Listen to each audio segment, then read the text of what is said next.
அந்த நேரம்னு பார்த்து என்ன ஆகுது அப்படின்னு பார்த்தா ஹீரோயினோட சீனியர் பையன் காலேஜில் சீனியராக இருந்த பையனை ஒருத்தனை பார்க்குறா. அதாவது இவனோட பேர் வந்து வென். இவன் இப்போ வந்து ப்ரொஃபஸராக இருக்கான். பையன் இல்லை, ஒரு ஆள். சீனியர்ன்றது மட்டும் இல்லாமல் இவன் மேலே ஹீரோயினுக்கு கொஞ்சமாக க்ரஷ் இருக்குது. ஏன் அப்படின்னு பார்த்தா இவன் வந்து காலேஜில் இவன் தான் செம்ம ஃபேமஸான பையன், நல்லா படிக்கிற பையன். ஸோ அந்த மாதிரி பசங்க இருந்தாவே வந்துட்டு காலேஜில் எல்லா பொண்ணுங்களும் அந்த பையன் பின்னாடியே சுற்றிக்கிட்டு இருப்பாங்க இல்லையா, அந்த மாதிரியான பையன் தான். அதனால ஹீரோயினுக்கும் கொஞ்சம் க்ரஷ் அவன் மேலே.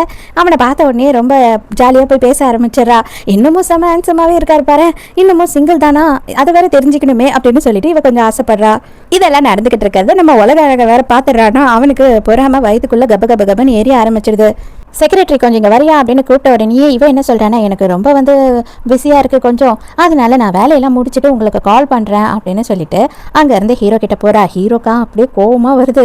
இவன் என்ன நினச்சிக்கிறான் அப்படின்னு பார்த்தா, இவனால் குடிக்க முடியல போல இருக்கு, நம்மளை குடிக்கிறதுக்காக கூப்பிட்டுருக்கான் அப்படின்னு சொல்லிட்டு இவன் வந்துட்டு இருக்கிற எல்லாருக்கூடையும் டோஸ்ட் பண்ணி வாங்கி குடிச்சிடறா. ஹீரோவும் பார்த்துக்கிட்டே இருக்கான். ஐயோ அம்மா நீ என்னம்மா இந்த குடிக்கிற அப்படின்னு சொல்லிட்டு அவனே கையை பிடிச்சி நிறுத்திடுறான். போதும் இதுக்கு மேலே குடிக்காதுன்னு சொல்லிட்டு அங்கே இருக்க ஒருத்தன் என்ன பண்ணுறான் அப்படின்னு பார்த்தா டக்குன்னு ஹீரோயின் பக்கத்தில் வந்துட்டு, என்ன மேடம் உங்களுக்கு முடியலையா, நான் வேணா உங்களை வீட்டுக்கு கூட்டிகிட்டு போவா அப்படின்னு சொல்லிட்டு ஹீரோயினை தப்பா தோடுறான். உடனே ஹீரோயினுக்கு டென்ஷன் ஆயிடுது. ஆனா அவ தான் வந்து செம போதையில இருக்கா இல்லையா, அவன் நவுந்துடுறா. ஹீரோக்கு செம கடுப்பு.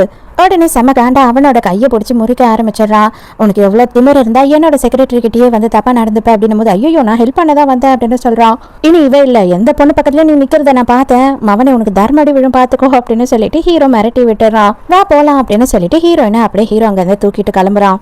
ஹீரோவோட கார்ல தான் ஹீரோயினை கூட்டிட்டு கிளம்புறான். அப்போ உடனே என்ன பண்றான் அப்படின்னு பார்த்தா ஹீரோயினையே பார்த்துக்கிட்டு இருக்கான். ஹீரோயின் வந்துட்டு இவன் கண்ணுக்கு இன்னைக்கு ரொம்ப கியூட்டா தெரியறா, இவ அதிகமா குடிச்சிருக்கிறதுனால இவ்வளோ கியூட்டா தெரியறாளா அப்படின்னு சொல்லிட்டு இவன் என்ன பண்றானா, இவ தான் போதையில இருக்கா இல்லையா, டக்குன்னு போய் ஹீரோயினை கிஸ் பண்ணிடுறான். ஐயோ கடவுளே, கண்டிப்பாக இந்த மாதிரி ஒரு விஷயம் என் வாழ்க்கையில் நடந்தே இருக்கக்கூடாது, இது கனவு தான், அப்பாடா இது கனவு தான் அப்படின்னு சொல்லிட்டு மறுநாள் காலையில் ஹீரோயின் அலறி அடிச்சுட்டு எழுந்துக்கிறா. அவளுக்கு இன்னும் வந்து அது உண்மை அப்படின்றது தெரியல. அவன் என்னதான் அழகாக இருந்தாலும் ஹேண்ட்ஸமாக இருந்தாலும் ஐயோ அவனை கிஸ் பண்ணுறதா, சான்ஸே இல்லை, அது மட்டும் முடியவே முடியாது.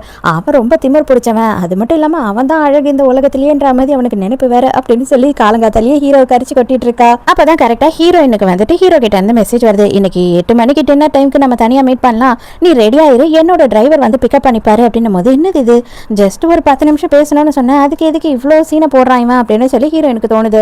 நைட் ஆயிடுது. ஹீரோவை காட்டுறாங்க. ஹீரோ அங்கே வந்துட்டு செம தடபுடல ஹீரோயினுக்கு டின்னர் கொடுக்கறதுக்காக, அதுவும் கேண்டில் லைட் டின்னர் கொடுக்கறதுக்காக ரெடி பண்ணிக்கிட்டு இருக்கான். இவனுக்கு தான் ஓசிடி ப்ராப்ளம் இருக்கே, அதனால வந்துட்டு எல்லாத்தையும் மாங்குன்னு தொடச்சிக்கிட்டு இருக்கான். திரும்பவும் நேத்து அவ நம்ம கிட்ட லவ் சொல்லவே இல்லை, ஆனா வந்துட்டு நேத்தே கிஸ் பண்ணிட்டோம், இன்னைக்கு அவ வந்து லவ் சொன்னா இன்னும் என்னென்ன நடக்குமோ தெரியலையே அப்படின்னு சொல்லிட்டு இவன் இங்க நின்று தனியா வெக்கப்பட்டுக்கிட்டு இருக்கான்.